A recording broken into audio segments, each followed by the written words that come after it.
वो लम्हा बड़ा सब्र आजमा था कि जब तकरीबन 6 लाख मुसलमान गाजी इल्मुद्दीन के जनाजे में खड़े थे और एक सवालिया निशान था सबके सामने कि हम लाखों लोग अपना एक गाजी नहीं बचा सके। यानी ये पाकिस्तान तो बना ही नामूसे मुस्तफ़ा सल्लल्लाहु अलैहि वसल्लम की हिफाजत के लिए था। यानी इसके बनाने का जो सबसे अहम पॉइंट था वो था जब गाजी इल्मुद्दीन शहीद कुद्दस सिर्रुल अजीज को अंग्रेज के दौर में फांसी पे लटका दिया गया लाहौर में। तो फिर इतने बड़े इज्तिमा में दिल इस तरफ फेरे कुदरत ने, सब ने कहा कि बाकी काम फिर बाद में करेंगे, पहले हम अपना देश हासिल करें ताकि हमारे गाजियों को फंदे पे तो कोई न चढ़ाए। ये थी तेजी आई जो तहरीक पाकिस्तान में। और फिर इसके चंद साल बाद पाकिस्तान फिर मार्ज़ वजूद में आया। बना ही था कि नामूसे मुस्तफ़ा सल्लल्लाहु अलैहि वसल्लम पे पहरा दिया जाए। और फिर जब अडियाला जेल में गाजी मुमताज हुसैन कादरी शहीद को फंदे पे लटका दिया गया तो लियाकत बाग और गिरदोनवा में 60 लाख के करीब खड़े मुसलमान फिर रो रहे थे कि अब तो मुल्क भी अपना था। पहले तो कहते थे कि मुल्क अपना नहीं, अंग्रेज हुक्मरान है।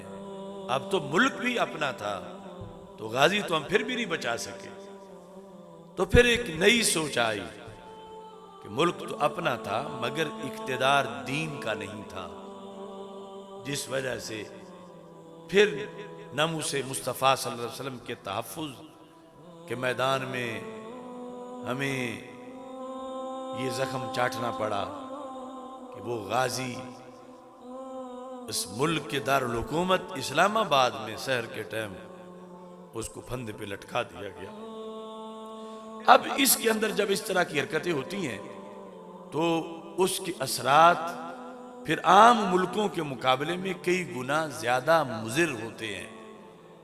यानी एक मुल्क बना मसलन रंग के नाम पर, गोरों का मुल्क, कालों का मुल्क, मशरक वालों का, मगरब वालों का, फलां जिले वालों का, फलां सूबे वालों का, फलां दरिया वालों का, दरिया से आर वालों का, पार वालों का। लेकिन पाकिस्तान तो दुनिया में वाहिद मुल्क है जो ना गोरे की तहरीक पर, क्योंकि ये गोरों के लिए है, ये कालों के लिए है, ये जाटों के लिए है, ये तारणों के लिए है, ये सिंधियों के लिए है, बलोचियों के लिए है, पठानों के लिए है। ये नारा किसी का नहीं था। नारा तो था कि पाकिस्तान का मतलब क्या, ला इलाहा इल्लल्लाह मुहम्मदुर रसूलुल्लाह सल्लल्लाहु अलैहि वसल्लम। तो इतने बड़े मिशन पर मुल्क सिर्फ एक है दुनिया में मजहब के नाम पर। पहली रियासत वो मदीना मुनव्वरा की थी, आज वाली सऊदी रियासत वो नहीं है।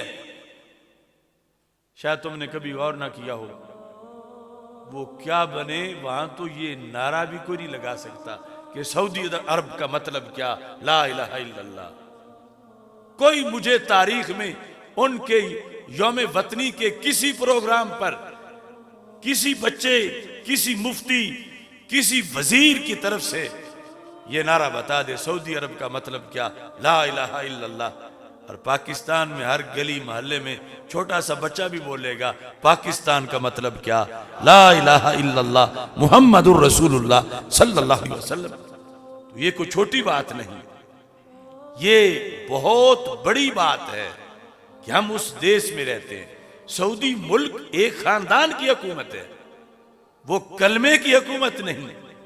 उस मुल्क को बनाने में कलमे का दखल नहीं, एक खानदान का कब्जा है बरतानिया की मदद से। फिर जिस तरह जिधर जिधर देखते जाओ कौमियतें हैं कि फलां लोगों का देश है, पठानों का है, फारसी वालों का है, पंजाबी वालों का है, इस तरह की सूरत हाल। लेकिन पाकिस्तान पूरे का पूरा,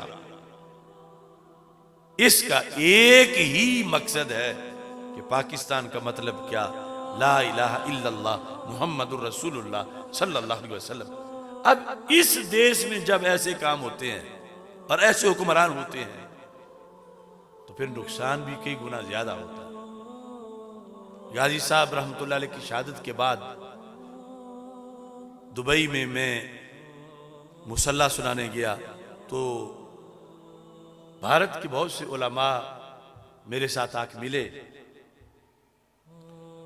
उन्होंने एक वाकया बताया कि हमारे यहाँ तौहीन रिसालत का एक केस हो गया तो हमने एहतिजाज किया। तो जब हमने एहतिजाज किया तो हुकूमत ने बड़ी सख्ती की हम पर। उसके बाद हमें मुज़ाकरात के लिए बुलाया गया। कहते हैं मुज़ाकरात में हम जब बैठे तो हमारे पास उनकी दलील का कोई जवाब नहीं था। उन्होंने कहा तुमने दीन के नाम पर हमसे हिस्सा अपना अलहदा लिया हुआ है, जिसे पाकिस्तान कहा जाता है। जो तुमने दीन के नाम पर अपना हिस्सा लिया, वहां पर तो नमूस रिसालत का पहरेदार सूली पे लटकाया गया, तो ये तो तुम्हारा हिस्सा ही नहीं। यहां तुम हमसे क्या मुतालबे करते हो? जो तुमने दीन के नाम पर, कलमे के नाम पर लिया, वहां तो तुम अपना गाजी बचा नहीं सके और तुम यहां हमसे बातें करते हो। तो ये जिस तरह वो सारे इस बात पर बड़े परेशान थे, मुझे मेरे सीने को भी जरब लगी कि देखो लिया किस काम के लिए हिस्सा था। बड़ों ने तो हक अदा कर दिया, लेकिन हम पिछले, हमसे पूछा जाएगा कि मस्जिद को क्यों मंदिर बनाने का मंसूबा बना। कोई इस चाहता है कि इसी मस्जिद को शराब खाना बनाया जाए, कोई कहता है इसको चकला बना लिया जाए, कोई कहता है इसको नाम नहाद रोशन ख्याली का मंदिर बना लिया जाए। लेकिन हम लब्बैक या रसूल अल्लाह सल्लल्लाहु अलैहि वसल्लम की सदा बुलंद करते हुए इस मिशन पे हैं कि ये मस्जिद है तो क़यामत तक मस्जिद ही रहेगी इंशाअल्लाह।